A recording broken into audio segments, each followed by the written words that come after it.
সামান্য বিবাদের জেরে হীরাপুর থানা এলাকায় উত্তেজনা। হীরাপুর থানার বানপুরের শ্যামবাদ এলাকায় সামান্য বিবাদের জেরে এলাকায় উত্তেজনা ছড়িয়ে পড়ে। এর ফলে একটি ক্লাবে উত্তেজিত জনতা ভাঙচুর চালায় এবং ক্লাবের কাছের একটি বাড়িতেও আক্রমণ করা হয় এবং বাসিন্দাদের উপর হামলা করা হয়। জানা গিয়েছে যে বুধবার সন্ধ্যা নাগাদ একজন মহিলা তার সন্তানকে নিয়ে একটি টোটোতে করে বাড়ি ফিরছিলেন, তখন এক ব্যক্তি নাকি ওই টোটোতে জল ছিটিয়ে দেয়, যার ফলে চালকের সাথে ঝগড়া হয়। অভিযোগ করা হয়েছে যে টোটোতে থাকা মহিলাকে পরে আক্রমণ করা হয়, যার ফলে শিশুটি আহত হয়। এরপর অভিযোগ করা হয়েছে যে মহিলার পরিচিত প্রায় 100 থেকে 150 জন লোক এসে স্থানীয় একটি ক্লাব এবং ক্লাবের কাছের একটি বাড়িতে আক্রমণ করে। বাসিন্দাদেরও মারধর করা হয়। ঘটনার পর এলাকায় উত্তেজনা ছড়িয়ে পড়ে। এরপরে হীরাপুর থানার পুলিশ ঘটনাস্থলে পৌঁছে পরিস্থিতি নিয়ন্ত্রণে আনে। আমি যা শুনলাম, আমাকে ফোন করা হয়েছিল, স্থানীয় বাসিন্দারাই আমাকে ফোন করে জানান যে এখানে সকালবেলায় একটা টোটো যাচ্ছিল, তার মধ্যে একটি মহিলা, একটি বাচ্চা ও আরেকটা শিশু ছিল। তখন হয়তো এখানে পথ চলতি মানুষ যিনি ছিলেন তার গায়ে হয়তো জল লাগে। সেই জল লাগার কারণে তারা ওকে গালিগালাজ করে এবং উভয় পক্ষে মারপিট হয়। সে মহিলাটার কোলে যে বাচ্চা ছিল তিনিও নাকি পড়ে যায় এবং উনিও ইনজিওর্ড হয়। সেটা নিয়ে পরে এখন ওদের গ্রামের যারা রয়েছে, গ্রামের লোকরা সবাইকে ডেকে পড়ে, মোটামুটি 150 থেকে 200 লোকজন লাঠি, ছাটা, তারপরে শাবল, এইসব অনেক রডের লাঠি ফাটি নিয়ে এসে পরে এইখানকার স্থানীয় বাসীদেরকে ওরা আক্রমণ করতে যায় এবং তখন প্রশাসনকে খবর দেয়। প্রশাসন আসেন এবং ওনাদেরকে বলে যে আমাদের আস্থা দেন যে আমাদের কাছে বিকেলবেলায় আসুন, আমরা এটা মীমাংসা করব। এবং তখন আমিও ছিলাম, আমিও বলি ওনাদেরকে আপনারা সন্ধ্যেবেলায় 8টার সময় আসুন। তো ওরা সন্ধ্যেবেলায় যখন ডাকা হয়েছিল 8টার সময়, থানায় আমরা সবাই মিলেই ওয়েট করছিলাম, বাট ওরা প্রশাসনের কাছে না এসে ওনারা আবার এই জায়গাতেই যাত্রী ক্লাব সামান যেটা আছে এখানে এসে পরে আবার ওরা যে বাড়ি আছে সে বাড়িতে হামলা করতে শুরু করে দেয় এবং ওদের যে বাড়ির লোকজন আছে ওদেরকে মারধর করতে শুরু করে এবং সামনে একটা দোকান দেখতে পাচ্ছেন আপনারা, দোকানটাকেও ভেঙে দিয়েছে পুরো।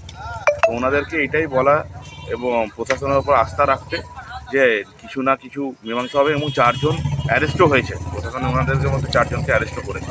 তো এইটা কি মনে হচ্ছে যে বাচ্চাটা লেগেছে, সেই বাচ্চাটা এখন কেমন আছে? বাচ্চাটাকে যেটা শুনলাম হসপিটালে আছে, এখন উনি ঠিক আছে, অতটা সমস্যার কোনো ব্যাপার নেই। তো তারপরেও এরা এরকমভাবে ঝুট ঝামেলা হচ্ছে রাতে, সেটা তো ওনাদের আপনার দিশা হসপিটাল আছে না, যেটা সামনে, হ্যাঁ, আমাদের রান্না করছে আমাদের স্টাফ। তো হঠাৎ প্রায় দুটোর সময় দিকে ফোন করলাম, আমার বৌমা ছেলে বলছে এখানে পুরো ঝামেলা হচ্ছে, কোন টোটোওয়ালাকে মেরেছে কী মেরেছে। আমি যখন এলাম টোটোকে 100 টাকা ভাড়া দিয়ে পরে দৌড়ে এলাম এখানে, রান্না কাজ ছেড়ে দিয়ে পরে এসে দেখছি আমাদের ঘরে সব, আমার বৌমা নেই, বড়ো বৌমা নেই, কেউ নেই, ঘরগুলো সব করে তালা বন্ধ, দেখছি পুরো ভিড় এখানে। তারপরে পুলিশ স্যারেরা সব এসেছিলেন, ওরা সব ওদিকে ভাগালো একবার, তারপর আবার একবার এলো, তারপর আবার এদিকে ওরা চলে গেল, আবার এখানে বসে আবার একবার এলো। এখন কি হলো? এখন এরা আবার এলো ওই দিক থেকে, ওরা ওই দিক থেকে পুরো গ্রুপটা এলো। এটা কারা?